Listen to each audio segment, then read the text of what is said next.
നബിയില്ലാഹി ആദം അലൈഹിസ്സലാം ഇങ്ങനെ പറ, നാളെ അറബിയാവുള്ളൂ. ഇലാതിർത്തി ആദം നബി അലൈഹിസ്സലാം, അത് അങ്ങനെ ഉണ്ടാകും.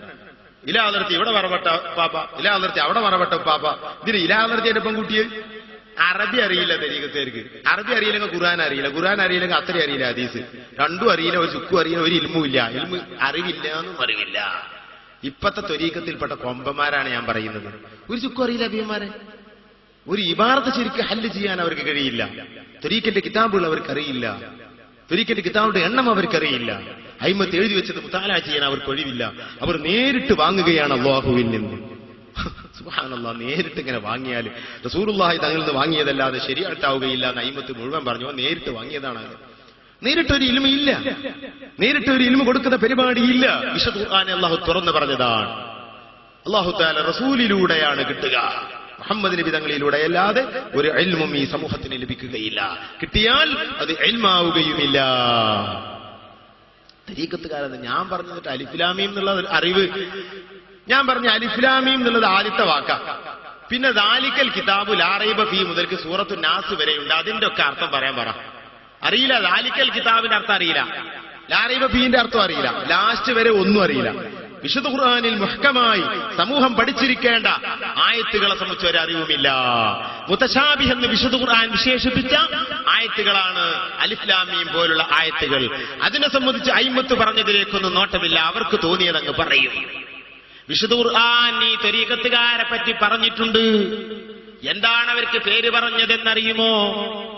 വിശുദ്ധ ഖുർആനിൽ അല്ലാഹു തആല പറയുന്നു, അല്ലാഹു ഖുർആൻ ഇറക്കിയത് ഫീഹി ആയാത്തും മുഹ്കമാത്ത് ഹുന്ന ഉമ്മുൽ കിതാബ്. മുഹ്കമായ സമൂഹത്തിൽ വ്യക്തമായി പറഞ്ഞു കൊടുക്കപ്പെട്ട വിശദീകരിക്കപ്പെട്ട ആയത്തുകളുണ്ട്. ഹുന്ന ഉമ്മുൽ കിതാബ്, അതാണ് ഖുർആന്റെ മെയിൻ ലക്ഷ്യം. അതാണ് സമൂഹം അറിഞ്ഞിരിക്കേണ്ടത്. അതാണ് അവരുടെ മതത്തിന്റെ കാര്യങ്ങൾ സംസാരിക്കുന്നത്. അത് പഠിക്കേണ്ടതാണ്. അങ്ങനെയല്ലാത്ത അല്പം ആയത്തുകളുമുണ്ട്. അതിന്റെ പേര് മുതശാബിഹാത്ത് എന്നാണ്.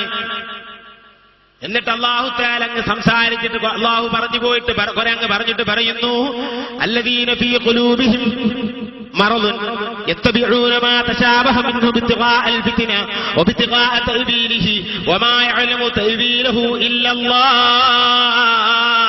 ഹൃദയ രോഗമുള്ള കപടന്മാർ ഈ മുതശാബിഹാത്തുമായി നടക്കുന്നതാണ്.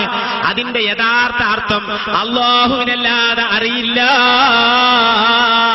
എന്നിട്ട് അതിന്റെ അർത്ഥം അറിയാൻ വേണ്ടി കപടന്മാർ ഇവിടെ നടക്കുന്നതാണ്. ഇതാണ് ഇപ്പത്തെ തരീഖത്തുകാരെ പറ്റി അല്ലാഹു പറഞ്ഞത്. ഈ മുതശാബിഹാത്തായ ആയത്ത് ഒക്കെ പിടിച്ച് അലിഫ് ലാം മീമിന്റെ അർത്ഥം അറിയുമോ, മറ്റീന്റെ അർത്ഥം അറിയോ, ഇത് പറഞ്ഞെടുക്കുക. അതിന്റെ അപ്പുറം മുഹ്കമായ ആയത്തിനെ പറ്റി ചർച്ചയില്ല. സൂക്ഷിക്കണം സഹോദരന്മാരെ. എന്നിട്ട് ഞാൻ പറഞ്ഞത്, താനാളൂർ ആ തരീഖത്തുകാരൻ പറഞ്ഞെന്താരോ, എന്റെ ഒരു സുഹൃത്ത് ഹജ്ജിന് പോകുമ്പോൾ അയാളോട് യാത്ര പറയാൻ പോയി. ഈ സുഹൃത്തിനോട് പറഞ്ഞതാ. ഞാൻ അവരുടെ പേരെന്നോട് പറഞ്ഞു. പേര് അറിഞ്ഞാൽ ചിലപ്പോൾ ചിലപ്പോൾ പിടുത്തം കിട്ടും. സുഹൃത്തിനോട് പറഞ്ഞ, എന്തിനാ പറ്റി ഹജ്ജിന് പോണത്? ഞാൻ ഇവരട്ടെ പോയിക്കണില്ലേ, വാജിബും നിർബന്ധമൊക്കെ വീടിക്കണില്ലേ, ഇഞ്ഞടോ ഹജ്ജിനൊന്നും ഇപ്പൊ പോണ്ട, തരീഖത്തിൽ അമൽ ചെയ്യും. എന്നിട്ട് തരീഖത്തിൽ അമൽ ചെയ്താൽ മൂപ്പര് പറഞ്ഞ കാര്യം ഓർത്ത് എനിക്ക് ചിരി വരുന്നു. തരീഖത്തിൽ അമൽ ചെയ്താൽ നമ്മൾ പാറിയിട്ട് ഹറമിലെത്തും. പാറല പിന്നെ അടുത്ത പരിപാടി.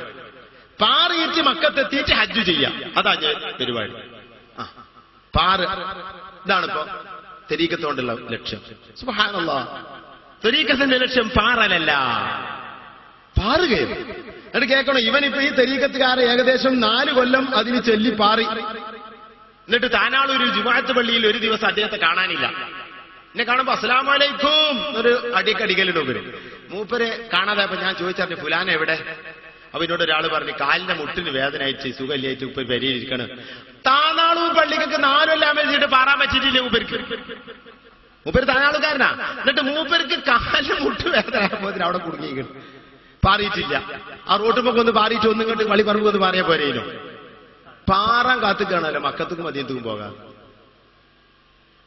ഇതാണ് ഇപ്പൊ ത്വരീഖത്തിന്റെ ലക്ഷ്യം. ആശ്ചര്യങ്ങൾ കാട്ടാനുള്ള കഴിവുണ്ടാക്കുക, ആശ്ചര്യങ്ങൾ കാട്ടാൻ കഴിവുണ്ടാക്കുക. സുബ്ഹാനല്ലാഹ്, ത്വരീഖത്തിന്റെ ലക്ഷ്യം അതല്ല. ഷാദിലി ത്വരീഖത്തിന്റെ ആധികാരിക ഗ്രന്ഥമായ ഹികമിൽ ഇക്കാര്യം പറയുന്നുണ്ട്.